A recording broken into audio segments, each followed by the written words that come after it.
I mean, this bike is so dirty. Look at those wheels. Ugh, look at those. I think it's a coin machine, huh? Seems kind of steep. $325 just to use a pressure washer?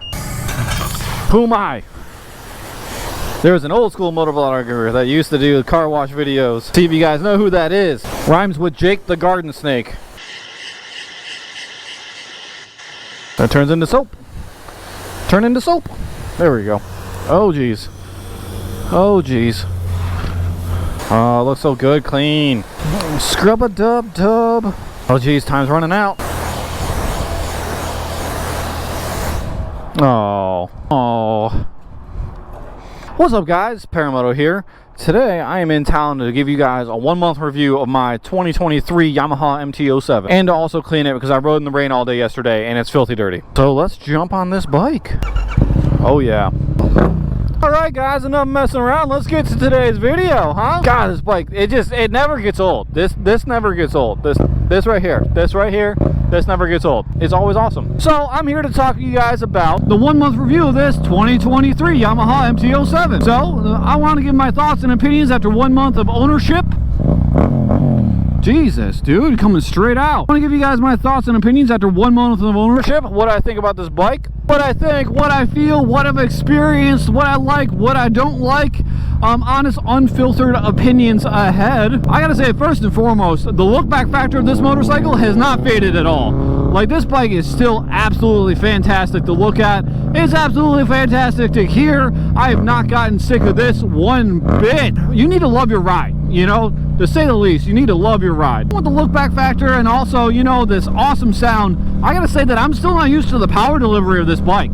Like, I haven't looked at the torque curves or anything like that, but I have looked at the raw numbers, and this bike is generally pushing about 50 foot-pounds of torque. And to be honest with you, the last bike I had was my 2018 Ducati Panigale 959. That thing had about 70. This bike still feels faster off the line, so I don't know if, like, maybe the Panigale makes all the power closer to the top and didn't really have as much down low, although it was damn near a liter bike.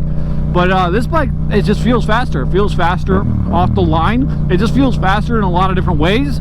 I can't explain it. I can't explain it at all. Yes, I'm trying to explain it, but I can't. You know, I think one of the biggest things too is, like, with the Panigale, you were like down in this race position, this like laying on your hands race position. So it was kind of like prepping you to go fast. This bike, you're just upright, so like you're not really prepared for the speed as much. This bike also could have a lot more torque down low versus the 70 or so pounds being at, I think, about 9,000 RPMs for the Ducati, you know, which is pretty high, to be honest with you. The next thing I want to talk about is the fit and finish. The fit and finish on this bike is not absolutely perfect. You know, you're talking about a bike that costs $7,300. It's a Japanese bike, so it's like the fit and finish is not going to be perfect. You can't expect it to be perfect, but the fit and finish on this bike is not perfect. There are some things that I've noticed that I don't really 100% like.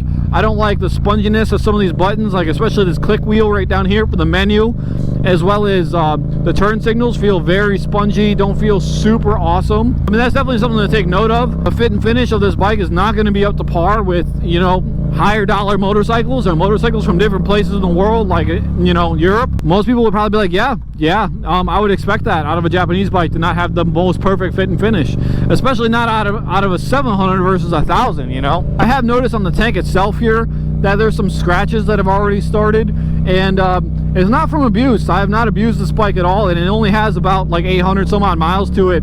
Usually when I wear a hoodie underneath like I'm doing today, I wear a pullover hoodie and not like a zipper hoodie, so I really don't even know where that's from. I really don't. And you know what, to piggyback a little bit more on the fit and finish, like when we were doing the washy-washy thing on the beginning of this video, the washy-washy hose kind of came up right here, and I'm kind of worried about scratching my paint.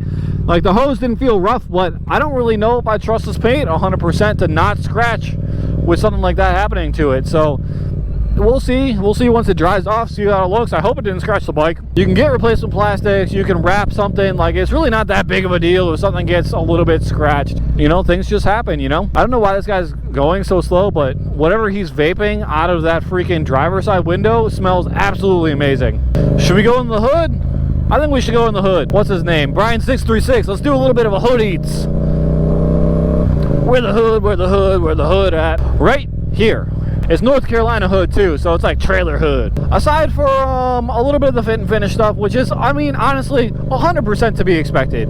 Like, you can't expect a $7,300 bike to be perfect. You just can't. Like, and if you are, you're kind of doing yourself a disservice. Like, why are you gonna sit here and be like, oh man, like this thing needs to be perfect, and then it's just, you can't do that. You just can't. Just be happy with what you got, I guess, is the biggest thing.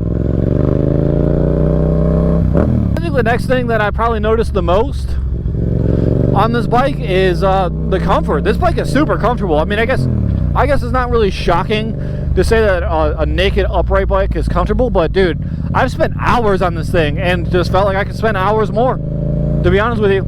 Just feel like I could spend countless hours on this thing, spend all day long on it. I think if I were gonna do a road trip though, I think I would get the comfort seat.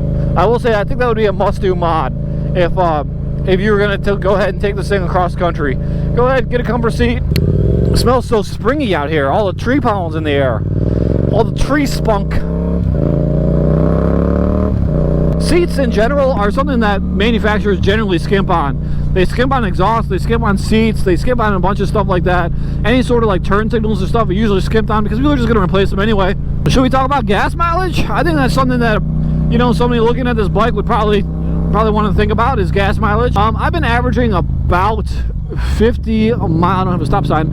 I've been averaging about 50 miles to the gallon out of this bike, which I think is really good. I mean, that's at least what the bike says, and that's what, like, my math is kind of saying too. It's about 50 miles to the gallon. So for some reason they put a 3.7 gallon tank on this bike. You know, you get like this kind of like artificial feeling that like your bike doesn't go as far as other bikes. Like, you just get this weird feeling where it's like, man, this bike runs out of gas quick and stuff, and it's like it really doesn't. Before I reset the trip, before I got gas today, I was at about 120 miles, and that's from like the very last notch on the gas gauge to the next time I ran it all the way down to the very last notch, and I ended up getting 120 some odd miles, and there's no flashing on or anything like that. I probably could have gotten 140, 150 without a problem. I do ride around like a hooligan, and I do this a lot. You know, I could probably be getting a lot better mileage if I didn't ride like such a jerk. Like, if I was just like, oh, I'm gonna hang out on the freeway and just like keep the bike at 5,000 RPMs and ride like a responsible adult, I would probably have a lot better gas mileage. But,